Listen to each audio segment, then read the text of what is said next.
there was one young man. His nickname was Trouble. He introduced himself to me as Trouble. And one that alone just made me laugh. But I asked, no, what is your real name? He said, hey, you can refer to me as Trouble. I said, okay, Trouble. So as we continue to engage each other, I remember I asked him after I really kind of broke the ice and we were able to really have just a great relationship over time. He was somebody who was gang banging, really running the streets, really kind of a nuisance to a lot of the staff.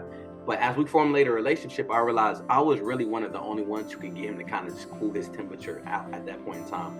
So I was able to pull him out of class one time because him and one of the teachers got in a little combative situation. I pulled him out and we ended up sitting down. I gave him the book Think and Grow Rich because that book changed my life, right? I owe a lot of roots to Think and Grow Rich. And he read it and he told me how much of a change it made for him. And I asked him, what has been one of your biggest pieces of development? And he said, me. So one, it's kind of tugged at my heartstrings, so I was very appreciative of that.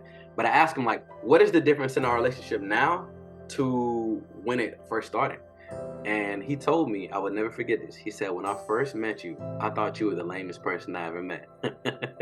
And I asked him why. And he said, because one, I never saw anybody who was able to code switch to the extent in which you were. When I first met you, you were OD professional, you were really buttoned up.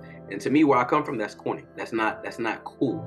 But when you sat down and you told me your background story and I realized there was more than meet the eye, I saw myself within you. And I see myself wanting to be where you are as well down the line. So I was that much more open to taking on your guidance and your mentorship.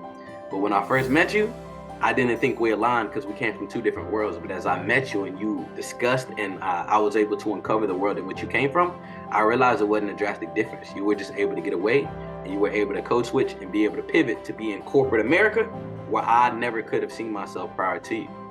So that's probably one of the biggest pieces outside of just bringing some of the students we service to Fayetteville State, to a HBCU, a 4-year college, because what happened is when we did a tour, so every time we go into the schools, we're always dressed up, right? But when we bring them to our realm, we're dressed down. We're just like you. And the goal and objective is to show them we are not too far removed. We're a few years older than you. And if we can do it, you can do it as well. And in the midst of that first tour, we had about 80% of the students actually register on spot for Fayetteville State University. And I remember one of the staff members pulled me aside after and said, I'm so grateful for you all. Because I remember hearing some of my students say, I think I can see myself here now. And that's the whole thought process with our program is to be able to, what is it? Be far enough to inspire, but close enough to relate.